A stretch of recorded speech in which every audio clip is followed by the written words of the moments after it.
여리고성 함락이라는 제목으로 함께 말씀을 통해 은혜 나누기를 원합니다. 지난주에는 여리고성을 치기 시작하기 전에 하나님의 군대 대장이 나타나서 여호수아를 만나주는 그런 내용에 대해서 살펴보았습니다.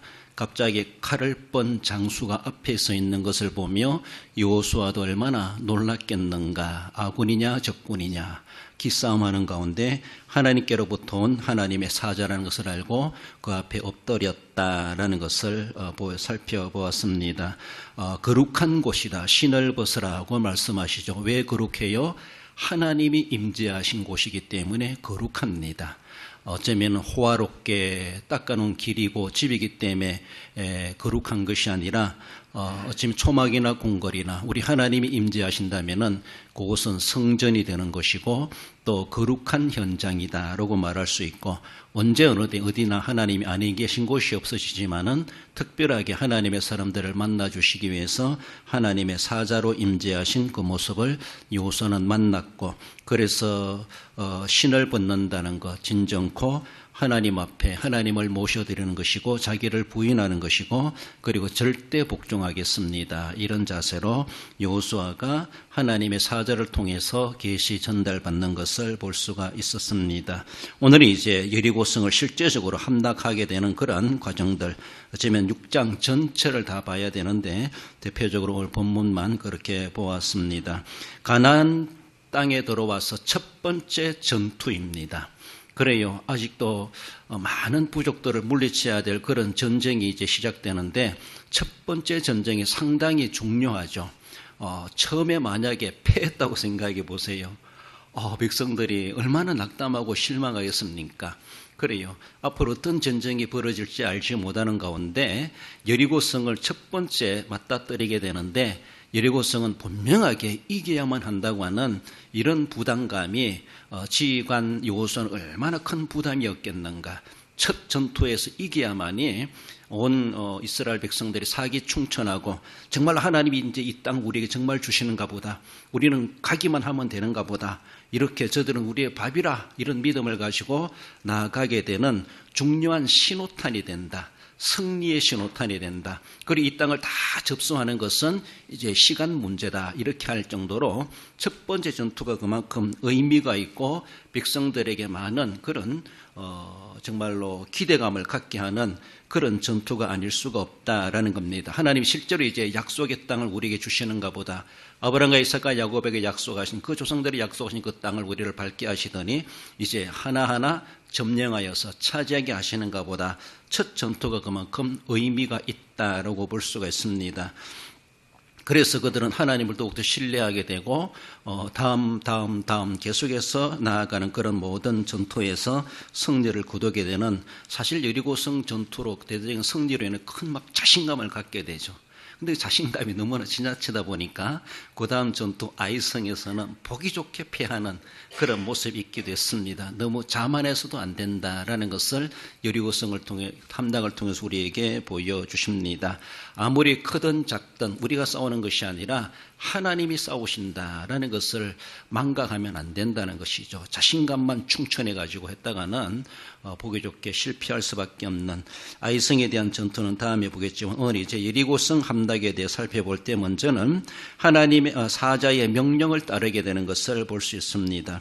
8절에 여호수아가 백성에게 이르기를 마침에 제사장 7은 양각 나팔 7을 잡고 여호와 앞에서 나가며 나팔을 불고 여호와의 언약궤는 그 뒤를 따르며 여호수아가 백성에게 이르기를 마쳤다. 무엇을 일렀을까? 그것은 바로 하나님의 사자로 통해서 여리고성을 어떻게 점령할 것인가 그 작전 계획을 하달받았다고 볼 수가 있습니다.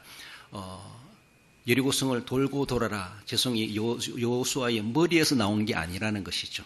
이건 하나님께서 주신 그 사자를 통해 주신 작전 계획이었고 방법이었고 그래서 여호수아도 놀랐을 겁니다. 이런 전투를 해본 적이 없었고 막중한 저 하늘같이 치솟은 그런 여리고성이 어떻게 무너질 것인가 저기를 어떻게 들어갈 것인가 여러 가지로 막 세상적인 방법을 생각할지 모르지만 그러나 하나님의 사자는 쉬운 말로 돌고 돌아라.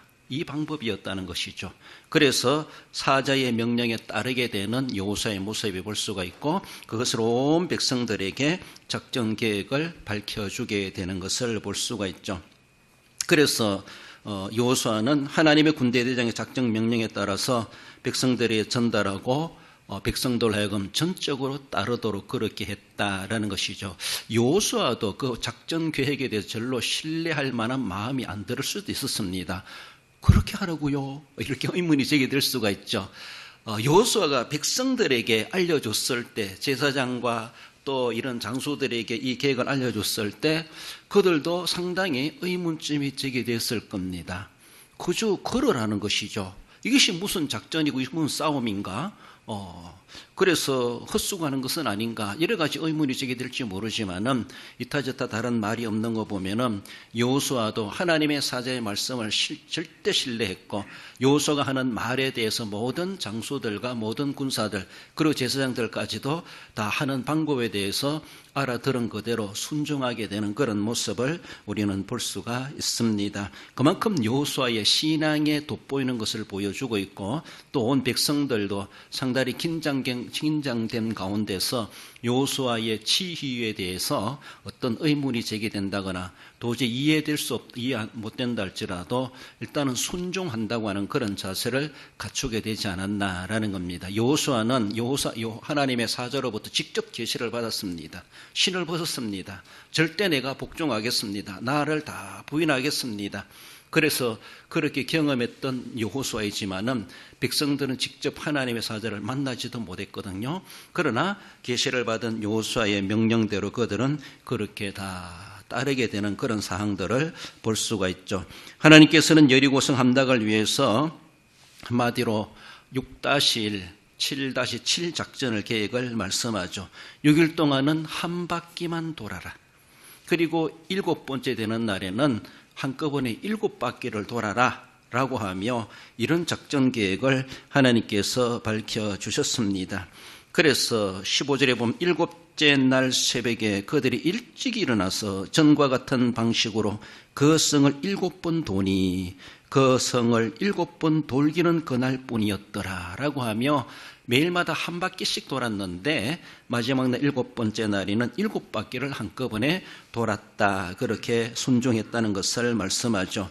사자의 명령을 따르게 되는데 사자께서 여호수아에게 이스라엘 백성들에게 무엇을 명령했습니까? 그 명령을 요약해 보면 5가지로 볼 수가 있어요.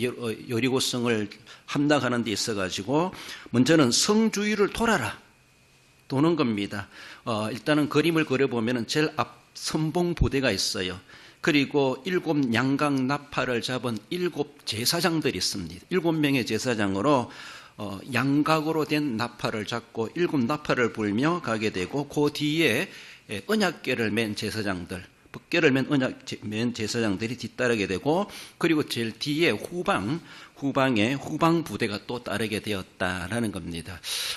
대충 볼 때는 전 60만 되는 백성들이 다 따랐다라기보다는 그 싸움에 필요한 군사들이 전방 부대, 후방 부대로 나누어서 그렇게 따른 것은 아닌가 그렇게 추정하고 있습니다. 수요가 얼마나 되는지 알지 못하지만은 그 순서들로 바라보면은 선봉 부대가 있고 7 양각 나팔을 잡은 제사장들이 7명이 있고 그리고 언약궤를 맨 팀이 있고 그리고 맨 뒤에는 후방 부대가 있었다. 그래서 이런 대열을 통해서 여리고성을 돌나라고 그렇게 말씀합니다. 9절에 보면은 그 무정한 자들은 나팔 부는 제사장들 앞에서 행진하며 후군은 꽤 뒤를 따르고 제사장들은 나팔을 불며 행진하더라.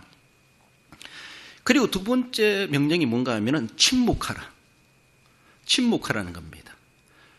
그래서 마지막 7바퀴 돌고 나선가 돌 때인지 모르지만 마지막 때는 여호수아가 신호했을 때 그때는 소리를 질러라. 그러나 그 전까지는 한마디로 함구, 침묵하라. 이렇게 이건 방법에 대해서 걷긴 걷지만은 그리고 제사장들은 나팔은 분다 할지라도 일반 백성들은 떠들지 말고 웅성거리지 말고 가만히 그냥 대열을 지어서 걷기만 하라. 땅 밟기 하는 것처럼 침묵하라라는 겁니다. 침묵한다고 하는 건요, 다르게 보면요, 이 제사장들의 나팔 소리를 귀를 기울이라는, 나팔 소리, 귀를 기울이라는 것이죠. 하나님께서는 이스라엘 백성들 광야 생활할 때에 나팔 부대가 있어요. 그 광야 시대는 은을 쳐가지고 나팔을 만들어 그랬는데 오늘 본문에서는 양각 나팔이죠. 양의 뿔로 된 것. 그래서 그들이 광야에 있을 때는 나팔수가 나팔을 불며 있어가지고 출발 신호이기도 하고 멈추는 신호이기도 하고 또 어떻게 불면은 동쪽에 있는 진을 친 팀이 출발하고 또 어떻게 불면은 남쪽에 진을 친 지파가 출발하고 이런 나팔 부는 방법이 다 있습니다. 그래 나팔 소리를 잘 들어야 돼요. 그래서 나팔 소리 귀를 기울인다라는 것이죠. 그것이 하나님의 신호입니다. 하나님의 말씀이라는 것이죠. 침묵하라고 하는 것은 단순한 함구만이 아니라 떠들지 말라는 말이 아니라 귀를 기울이라는 겁니다. 나팔 소리가 어떻게 나는가? 하나님의 세미한 음성도 놓치지 않도록 지방방송 다 끄고 오직 하나의 방송에만 집중해라. 오직 하나님의 말씀에만 쫑깃해라. 귀를 세우라. 이것입니다. 그래요. 우리가 침묵해야 된다. 침묵은 단순한 침묵이 아니라 뭔가 다른 것을 듣기 위해서 다른 말을 하지 말라는 것이죠. 그런 의미 속에서 나타내고 있습니다. 그래서 이스라엘 백성이 광야에 살다 할지라도 나팔 소리를 그대로 늘 귀를 기울여야 돼요. 이장님이 방송할 때도 딩동댕 하고 하면은 창문 열어보고 뭔 소리 하는지 들어봐야 되죠. 그렇죠? 우리 어머님은 창문을 잘해주니까 방 안에서 아무 소리도 안 들린대요. 요새 창문이 너무나 잘 돼 있어가지고 그렇잖아요. 그래요. 근데 이제 저는 여기 있어도 우리 고향의 수상리 동네 이장님이 마이크 방송을 하면요, 제 폰으로 전화로 와요. 전화로 직접 들을 수가 있어요. 그래서 나중에 들어도 돼. 또 이미 여기 녹화가 돼 있어가지고. 그래서 여기는 저는 듣는데 동네 우리 어머님은 못 들어요. 그래서 제가 알려주기도 하고 그래요. 전화해가지고. 아무튼 신호를 잘 들어야 돼. 신호하는 신호. 침묵하라는 것은 단순한 눈 감고 뭐 말소리 하지 말고 하는 것이 아니라 뭔가 들어야 될 소리가 있다는 것이죠. 그걸 듣기 위해서 침묵하라는 거예요. 집중하라는 것이죠. 우리 오늘도 예배 드리면서도 내가 소리 안 내지만은 마음은 딴 데가 있으면은 침묵 안 하는 거나 똑같아요. 산만하면 안 된다는 것이죠. 단순한 소리 개념만이 아니라 우리는 한 곳에 집중하라 이 말입니다. 집중하라는 것이죠. 거기에 몰입하다시피. 그래요. 어떤 작은 소리라도 놓치지 말고 저 신호가 무엇일까 분별할 수 있어야 되죠. 그리고 또 명한 것은 외치라. 외치라 할 때 외쳐라 이 말이에요. 외치라 할 때. 그래서 그들이 과연 어떻게 무엇이라 외쳤을까? 성경의 그 내용으로 바라볼 때 여호와께서 우리에게 주셨다. 막 이런 소리라는 것이죠. 하나님께서 이 이성을 우리에게 주셨다 이 말이죠. 그리고 남김없이 멸하라. 남녀노소 그리고 동물, 짐승, 가축 할 것 없이 여력성에 있는 모든 생명체는 다 멸하라. 그 중에 라합의 가족 빼고는 다 멸하라. 이것이 하나님의 명령이고 21절에 그 성 안에 있는 모든 것은 온전히 바치되 남녀노소와 소와 양과 나귀를 칼로 멸하니라. 다 생명 있는 새는 다 죽이라는 너무나 아까운 죄. 그렇지만 하나님은 멸하라고 이것이 그들이 따라야 될 작전입니다. 그리고 마지막으로는 거기 모든 물건들 생명체는 다 죽이지만은 일단 물건들 옷 한 가지라도 어떤 도구 하나라도 비품 하나라도 사람이 가지면 안 된다. 그건 하나님께 바쳐진 것이다. 하나님의 것이다라는 겁니다. 그래서 하나님께 바쳐진 우리가 함부로 사적으로 사용하면 안 되는 것처럼 거기 어느 누구도 탐을 내고 손을 대면 안 된다는 겁니다. 그래서 하나님이 그것을 불태우라 하시든지 땅에 묻으라 하시든지 그대로 처리해야 되지 사람의 방법으로 뭔가 그것을 가로챈다거나 자기가 가지려고 한다고 하는 것은 명령을 따르지 않는 겁니다. 이런 요약에 보면 5가지로 그렇게 사자의 명령을 어쩌면은 여호수아는 하달받았다. 그리고 백성들에게 그것을 다 알려주었다라고 볼 수가 있습니다. 그래서 이 5가지 항목을 절대로 지켜야 된다. 여기에 하나라도 잘못하면은 큰일 난다고 하는 것에 대해서 경고했을 것이다 라는 겁니다. 분명히 이 세상에는 우리가 정복해야 될 그런 영적인 모습에서도 이런 여리고성과 같은 무너뜨려야 될 전혀 우리가 긍휼을 베풀 수 없는 그런 사탄의 왕국이 있다는 걸 우리는 생각해야 됩니다. 죄에 대해서, 악에 대해서 절대로 용납할 수가 없고, 회개하는 자에게는 긍휼을 베풀지만은 회개하지 않은 자에게는 하나님은 극단적 심판을 예고하고 있습니다. 그렇습니다. 이 세상의 모든 세상 사람들이 지금 하나님 앞에 죄인이고 멸망받을 자들이고, 결국은 복음을 사양하는 자들의, 복음을 거절한 자들에게는 여호수아의 칼밖에 남아있는 것이 없다라는 것을 말씀하고, 감사하게도 우리가 예수 그리스도를 믿어 오늘도 하나님의 심판의 칼날을 면하고 하나님의 나라를 유업으로 받을 자, 그 천상의 가나안에 들어갈 자로 삼아주심에 대해서 우리는 감사할 수 있어야 되고, 지금도 그 싸움은 지상에 살아있는 동안에 계속되고 있고, 우리는 오직 사자의 명령, 하나님의 기록된 말씀, 하나님 선포되는 말씀을 마음에 새기고 한 가지도 어기지 말고 끝까지 잘 따르려고 하는 그런 우리의 자세로 우리가 행동적인 모습에서도 한 가지도 어기지 말고 주님의 말씀대로 순종하는 것이 상책이고, 그것이 진정한 승리의 비결이 된다고 하는 것을 말씀하십니다. 그래서 그 중에 한 가지는 빼놔야지 할 것이 없어요. 모든 것, 우리 요약하면 5가지라면 5가지 온전하게 하나님 앞에 순종하는 것이 믿음의 승리의 비결이 될 수 있음을 말씀합니다. 나아가서 여리고성 함락은 승리의 함성을 외치라고 말씀하십니다. 우리 10절을 읽어봅시다. 여호수아가 백성에게 명령하여 이르되 너희는 외치지 말며 너희 음성을 들리게 하지 말며 너희 입에서 아무 말도 내지 말라. 그리하다가 내가 너희에게 명령하여 외치라 하는 날에 외칠지니라 하고, 그렇습니다. 아무 소리 하지 않고 침묵시하듯이 걷기만 하지만은, 그러나 분명히 외치라 할 때가 있다. 그 신호를 잘 듣고 함께 외칠 수 있어야 되죠. 성주위를 돌 때는 침묵하도록 했지만은 이는 거룩한 나팔 소리는 계속 울려 퍼졌다라고 볼 수가 있습니다. 그래서 여리고성에서도 사람들이 볼 때 저 성 꼭대기에 내려다보면서 속된 말로 저놈들 뭐 하는 거냐 하면서 우습게 여겼을 수도 있어요. 우습게 여길 수도 있어요. 매일마다 한 바퀴 돌고 또 가네, 오늘도 또 나타나 또 도네, 뭐 하는 거지? 라고 하며 이상하게 여겼을지 모르지만은 이것이 하나님의 뜻을, 하나님의 명령을 준행해 가고 있고, 결국은 다 끝까지 순종했을 때 하나님의 역사는 그때에 일어난다라는 것이죠. 6날짜까지도 아무 일 없었어요. 일에 되는 날 6바퀴 돌 때까지도 아무 일 없었어. 이제 다 됐는데, 마지막 한 바퀴 남았는데 아무 흔적도 없네.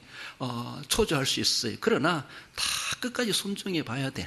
일단은 하나님은 끝에 가서 역사하신다는 것을 우리는 볼 수 있고, 온전한 우리의 행위적 순종을 요구하시는 우리 하나님이심을 볼 수가 있습니다. 마지막 7바퀴 돌 때는 소리를 외치려고 했을 때 16절에 보면은 7번째의 제사장들이 나팔을 불 때에 여호수아가 백성에게 이르되 외치라, 여호와께서 너희에게 이 성을 주셨느니라. 여호수아가 하는 말이지만은 아마 그들도 이 말씀을 복명복창하듯이 여호와께서 우리에게 주셨다. 어느 주석은 이렇게 소리 외쳤다는 겁니다.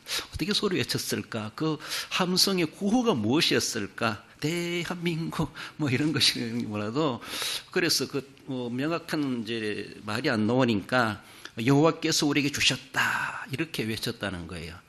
그런지 확실히 알 수 없지만 아무튼 그들은 어쩌면은 기도원의 칼이요, 여호와의 칼이, 하나님의 칼이 이렇게 기도원 때 외쳤다는 것처럼 하나님께 영광을 올려드리는, 또 이미 승리를 이룬 것처럼 그런 함성이 아니겠는가라고 하는 것을 볼 수가 있습니다. 이스라엘 백성들이 이런 큰 소리는 이미 그 마음이 이 여리고성에 있는 사람들은 마음이 녹았고 정신을 잃고 있었습니다. 그래서 그들이 돌고 갈 때는 이상하게 여기고 별것 아닌 것이 여겼는지 모르지만 이미 그 전에 정탐꾼을 통해서 바라볼 때 그들은 상당히 초조하고 있었고 긴장되어 있었고 정신을 잃을 정도로 아무것도 손에 잡히지 않고 정말로 밥맛이 있겠어요? 잠이 오겠어요?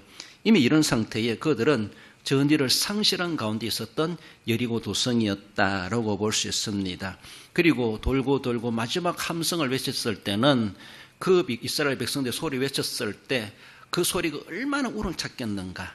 얼마나 조용했었는데 갑자기 소리를 질렀을 때는 정말로 시끄러울 때 소리는 별로 큰지도 모르는데 고요할 때 소리를 누가 팍 질르면은 모두가 다 깜짝 놀랄 수밖에 없어요. 그러나 이스라엘 백성들이 이미 준비되어 있기 때문에 놀랄 사람도 없고 고요했던 여리고성 사람들은 갑자기 소리가 질렀을 때 그들은 속된 말로 혼비백산 그러게 되지 않았겠는가라는 겁니다.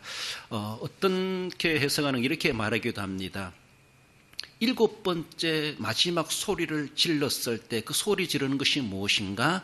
하나님께서 강림하셨다. 이런 의미로 있대요. 하나님이 임하셨다는 것이죠. 그래서 물론 지금도 함께 하시고 돌 때도 함께 하신 우리 하나님이시지만은 이때의 마지막 순간에 소리 지를 때는 하나님의 임재하심을 환호성하며 하나님의 오심에 대해서 환영하며 그 이름을 외치는 것처럼 하나님이 임재하시는 그 순간으로 그렇게 의미를 부여하는 그렇게 해석하기도 합니다.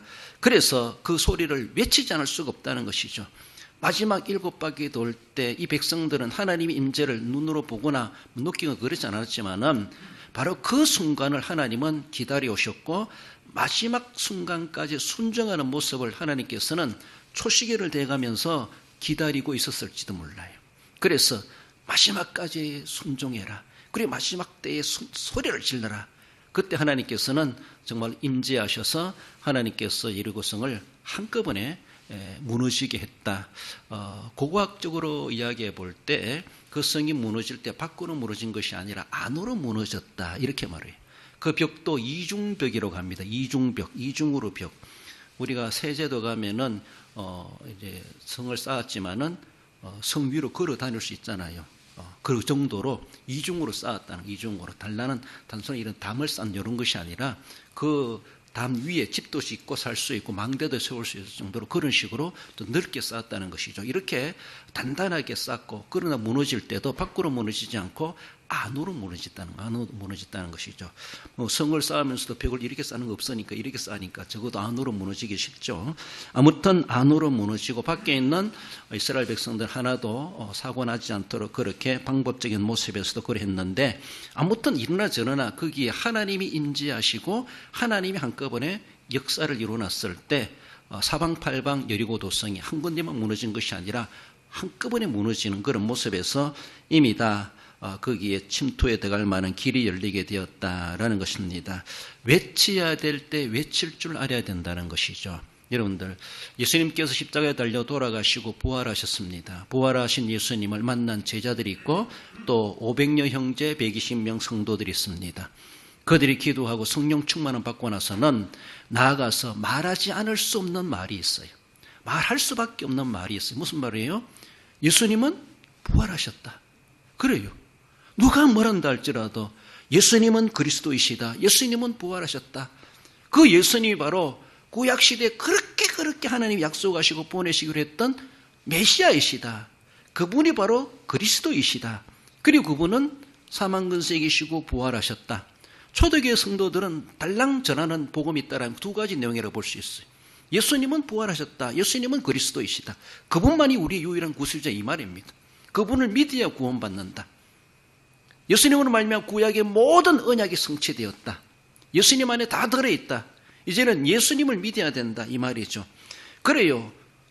대제사장들과 종교 지도자들은 그 소리 하지 마라 이라고 하며 야고보 사도를 목 베어 죽이고 베드로도 죽이려고 옥에 가두기도 하고 막 협박을 하고 위협을 하지만은 우리는 말하지 않을 수가 없다 이렇게 말하잖아요. 외칠 말이 있습니다. 누가 함구하란다 할지라도 외치라 할 때는 외쳐야 돼. 우리는 말할 때는 말할 수 있어야 되고 절대 진리에 대해서는 누가 뭐란다 할지라도 상황이 뒤바뀐다 할지라도 환경이 뒤바뀐다 할지라도 우리가 할 말은 해야 돼요. 죽어가면서라도 해야 될 말이라.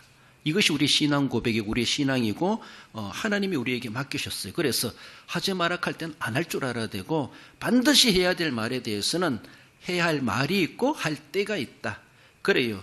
우리가 지혜롭게 해야 될 필요도 있지만 분명히 불신자들에게는 복음의 진리를 구원의 길을 우리는 분명히 알려줘야 될 막중한 의무가 있습니다. 먼저 믿은 책임이 있습니다. 그래서 그 성에 도는 사람들로 군사들로 하여금 외치라 할 때 외치는 거예요. 저 길갈에 남아있는 백성들이 외치는 것이 아니라는 것입니다. 현장에 나아가 있는 사람들에게 이미 약속되어 있고 그 작전대로 온전히 순종할 때 하나님도 거기에 임재하셔서 이스라엘 백성들이 꽃갱이로 벽돌 하나 파내지도 않았습니다. 그러나 하나님 임재하시자마자 한꺼번에 여리고 도성이 무너지게 되는 놀라운 역사, 정말로 우리에게 위협을 한다 할지라도 우리가 복음을 외치고 나아가서 진리를 외칠 때 거기에 성령은 이미 임재하시고 역사하고 계시고 구원받을 자를 구원받게 하시고 심판받을 자를 심판받게 하시는 하나님이 임재하신다라는 겁니다. 외쳤을 때 하나님께서는 거기에 임하셨고 그리고 여리고 성벽은 하나님 앞에 장애물이 될 수가 없었습니다. 하나님이 나아가시는데 높은 것은 낮아지고 깊은 것은 메어지고, 그렇죠? 하나님이 임재하시니까 여리고 도성에 탁 서 있었지만은 탁 초토화되게 만드시는 하나님이 앞서가시되 거기에 또한 이스라엘 백성들이 뚜벅뚜벅 걸어서 들어갈 수 있도록 그렇게 길이 열리게 하셨다라는 겁니다.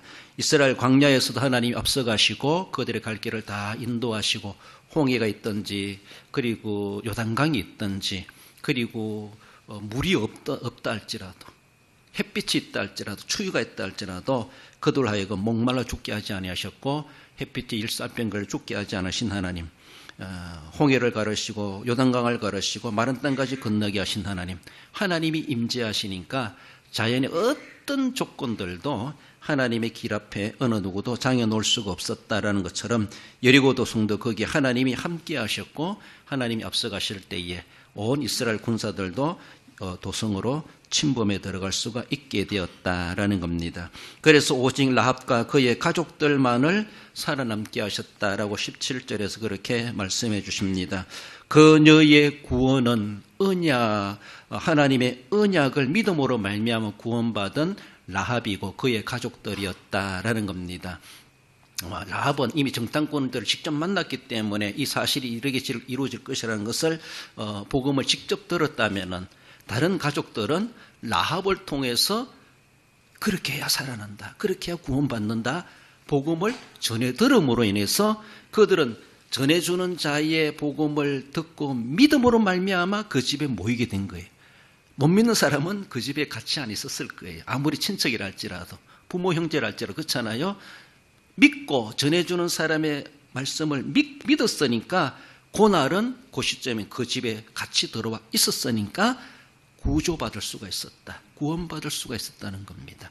라합은 직접 들었지만 라합을 통해서 들은 다른 친척들, 다른 가족들은 전해드린 진리의 말씀을 믿었어요. 그러니까 라합도 믿음으로 구원받은 것이고 그 다른 가족들도 전해지는 복음을 듣고 믿었으니까 그 집에 왔고 믿음으로 그들도 구원받는다. 믿음으로 구원받는, 그렇습니다. 그러므로 오늘도 우리에게 주시는 것은 기적으로 우리가 구원받는 것이 아니라 하나님의 진리의 말씀을 전해주는 자가 있어야 되고 전해줄 때 그 말씀을 시시하게 여기지 말고 믿어야 돼. 그 믿음도 하나님 주시는 감동이 하나님이 주신 은혜이고 선물이지만은 하나님이여 내게 그 믿음이 굳건하게 하시고 우리가 기도할 때 하나님 내 전도 대상자에게 이 진리의 복음을 믿을 수 있는 믿음을 주시옵소서. 믿음이 들어가면은 믿게 돼 있고 구원받게 돼 있습니다. 그것이 어쩌면은 우리가 전도하는 또 하나의 기도요 방법이 아니겠는가 그렇게 봅니다. 아무튼 그 도성에는 모든 사람들 정말로 우양에 이르기까지 다 죽여라. 그러나 그 집에 있는 사람들만은 몽땅 살려두라라고 했을 때 그들은 심판을 면할 수가 있었다라는 겁니다. 여호수아가 그리고 여리고 도성을 이제 정복하면서 맹세하는 것이 있었죠. 우리 26절 읽어봅시다. 누구든지 일어나서 이 여리고성을 건축하는 자는 여호와 앞에서 저주를 받을 것이라. 그 기초를 쌓을 때에 그의 맏아들을 잃을 것이요 그 성문을 세울 때에 그의 막내 아들을 잃으리라 하였더라. 여호수아가 여리고성을 탁 점령하고 나서 그 어느 누구도 이제는 이 여리고 도성은 다시 재건되지 못한다.